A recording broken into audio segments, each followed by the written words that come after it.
There is something happening inside your body right now that your doctor has almost certainly never mentioned to you. Not because they don't care, and not because the information doesn't exist.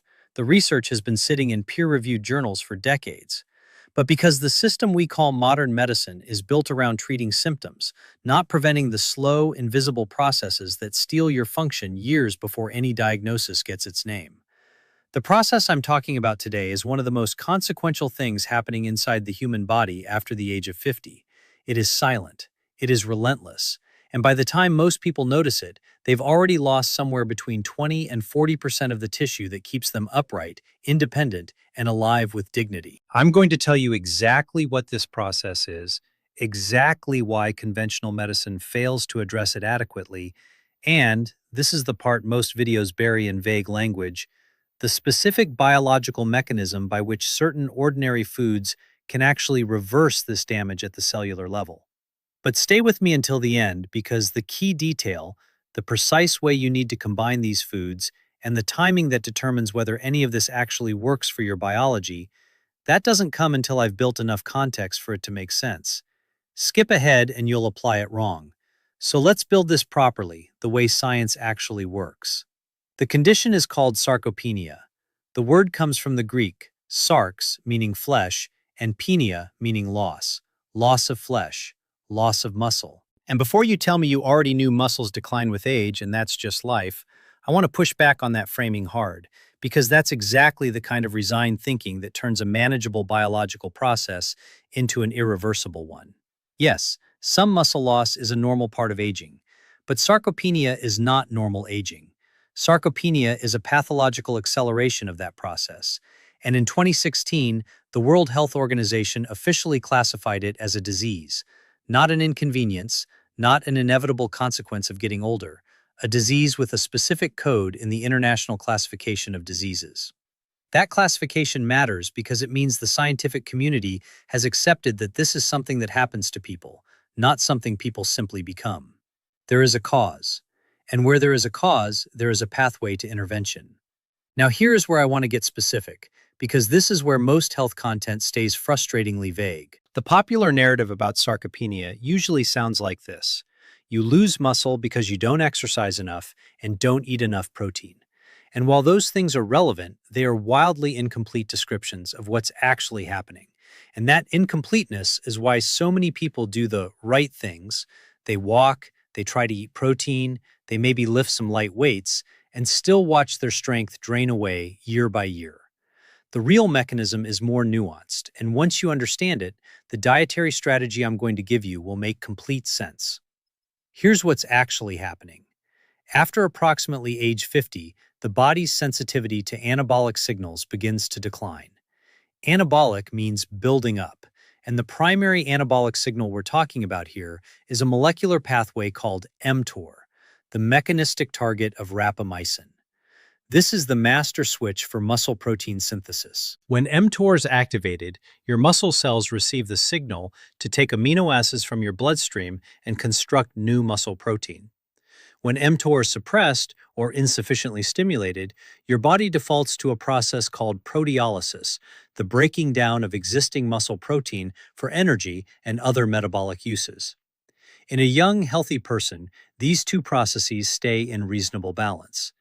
In a person over 50, especially one who is sedentary, undernourished, inflamed, or sleep-deprived, the balance tilts hard toward breakdown. And here is the part that matters enormously for everything I'm going to tell you. The amino acid that most powerfully activates mTOR is called leucine. Not protein in general, not just any amino acid, leucine specifically. And your body's sensitivity to leucine, your threshold for how much you need before mTOR actually fires, increases significantly with age. A young person might activate adequate muscle protein synthesis with 2 grams of leucine at a meal. An older person may need 3, 3.5, sometimes even 4 grams at that same meal before the pathway meaningfully engages.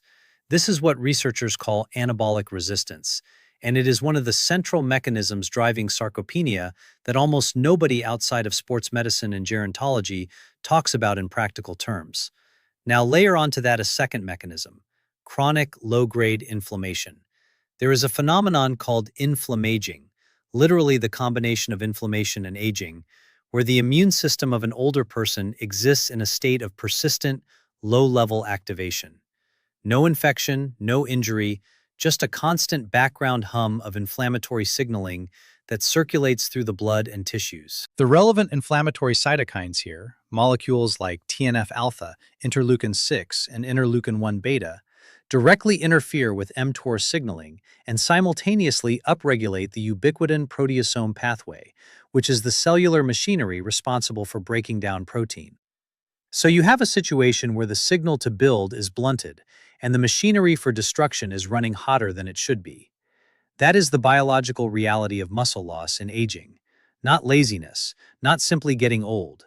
A specific molecular environment that conventional medicine barely addresses with dietary intervention, because dietary intervention doesn't come in a pill with a patent. And let me be direct about something uncomfortable before I go further. The supplement industry has taken some of what I just described and turned it into a billion-dollar business built largely on exaggerated claims and underdosed formulas. There are leucine supplements, mTOR activators, anti-inflammatory compounds, all marketed to older adults with extraordinary promises and ordinary results. The science does not support the idea that any single supplement, taken in isolation without a strategic dietary foundation, meaningfully reverses sarcopenia in the long run. What the science does support, consistently, across multiple independent research groups in randomized controlled trials, is that specific whole foods, consumed in the right combinations and at the right times, can shift the molecular environment of aging muscle back toward an anabolic state. This is not wellness content speculation. This is cellular biology with a clear, practical application. So let me take you through the foods, and I'm going to explain the mechanism for each one, not just tell you it's good for you. Because you deserve to know the why. Start with fatty fish: salmon, mackerel, sardines, herring. The mechanism here runs through two channels. First, the protein in fatty fish is a complete, highly bioavailable source of all essential amino acids, including leucine, in concentrations that are clinically meaningful. A standard serving of salmon gives you approximately 20 grams of high-quality protein, with a leucine content sufficient to approach or meet the threshold needed to trigger mTOR in older muscle. But the second channel is the one that makes fatty fish genuinely unique, and it's the omega-3 fatty acids, specifically EPA and DHA. Here's what happens at the cell membrane level. EPA and DHA incorporate into the phospholipid bilayers of your muscle cell membranes. When they're present in sufficient concentration, they increase the fluidity and receptor sensitivity of those membranes, which makes the mTOR pathway more responsive to leucine signaling. In other words, omega-3s literally lower the threshold of anabolic resistance. They don't just fight inflammation, and they do fight inflammation by competing with arachidonic acid for the enzymes that produce inflammatory eicosanoids. They actually make your aging muscle cells more responsive to the protein you eat. Research published in the American Journal of Clinical Nutrition demonstrated that older adults supplementing with omega-3s showed measurably greater muscle protein synthesis rates in response to the same amino acid dose compared to controls. The fish is doing two jobs at once, and 2 to 3 servings per week, prepared by grilling or roasting, not frying, which oxidizes the delicate EPA and DHA, gives you a clinically relevant dose. Next, cottage cheese and Greek yogurt, and I want to discuss these together because they share a mechanism that most people completely overlook. Both are rich in casein protein, a slow-digesting micellar protein that forms a gel in the acidic environment of the stomach and releases amino acids into the bloodstream over a period of 5 to 7 hours. Compare that to whey protein, which peaks in the bloodstream within about an hour and clears within 2 to 3. During the overnight fast, which in an older adult typically runs 8 to 10 hours, muscle protein breakdown accelerates significantly because there are no incoming amino acids to suppress it. The catabolic window of sleep is real and measurable. Consuming casein-rich food in the hours before bed creates what researchers describe as a slow-release amino acid infusion that blunts overnight proteolysis. Studies from Maastricht University specifically examined pre-sleep protein ingestion in older adults and found that 40 grams of casein protein consumed before sleep increased overnight muscle protein synthesis rates and improved net muscle protein balance. Cottage cheese delivers approximately 25 grams of protein per cup with a high casein fraction. Full-fat Greek yogurt, strained to remove whey, delivers up to 20 grams per serving. Neither of these requires any special preparation or expense. They sit in your refrigerator and they work while you sleep. The clinical insight here is that the timing, before sleep specifically, is what activates this particular benefit. Casein eaten at breakfast does not have the same overnight muscle-sparing effect. This is the timing detail I promised you at the beginning, and it's exactly why the when matters as much as the what. Let me address blueberries now, because I want to be precise about the mechanism rather than simply calling them a superfood and moving on. The anthocyanins in blueberries, those deep blue polyphenolic compounds, have been shown in controlled studies to reduce oxidative stress in skeletal muscle following exercise. The relevant mechanism involves NRF2, a transcription factor that, when activated by polyphenolic compounds, upregulates the body's own endogenous antioxidant systems, superoxide dismutase, catalase, glutathione peroxidase. This is not simply about adding antioxidants from outside. This is about switching on your body's own antioxidant gene expression. And in aging muscle specifically, where mitochondrial function declines and reactive oxygen species production increases, this NRF2 activation translates to reduced oxidative damage in muscle fibers, faster repair after physical stress, and a more favorable environment for muscle protein synthesis. Additionally, the anthocyanins have demonstrated inhibitory effects on NF-kappa B, the master regulator of inflammatory gene expression. By suppressing NF-kappa B activity, they directly reduce the production of those muscle-wasting inflammatory cytokines, TNF-alpha, IL-6, that I described earlier. 1 cup daily, fresh or frozen, is an achievable and effective dose. Frozen blueberries retain their polyphenol content extremely well because the freezing process ruptures cell walls and actually improves bioavailability of the anthocyanins. I want to talk about a food that almost nobody includes in these discussions because it doesn't sound dramatic: brown rice. And I'm including it not because it's a protein source, it isn't, not in meaningful quantities, but because of what it does to the metabolic environment that determines how well you use the protein you eat alongside it. The complex carbohydrates in brown rice cause a slow, sustained release of glucose into the bloodstream. This matters for muscle because insulin is an anabolic hormone. It drives amino acid uptake into muscle cells and suppresses muscle protein breakdown through inhibition of the FOXO transcription factors, the molecular switches that activate the ubiquitin proteasome degradation pathway I mentioned earlier. White rice spikes glucose too fast and drops it too fast, creating a narrow anabolic window. Brown rice extends it. The magnesium in brown rice adds another layer. Magnesium is a cofactor for over 300 enzymatic reactions, including ATP synthesis. Magnesium deficiency, extraordinarily common in older adults due to reduced intestinal absorption, directly impairs muscle contractility and increases susceptibility to cramps and fatigue.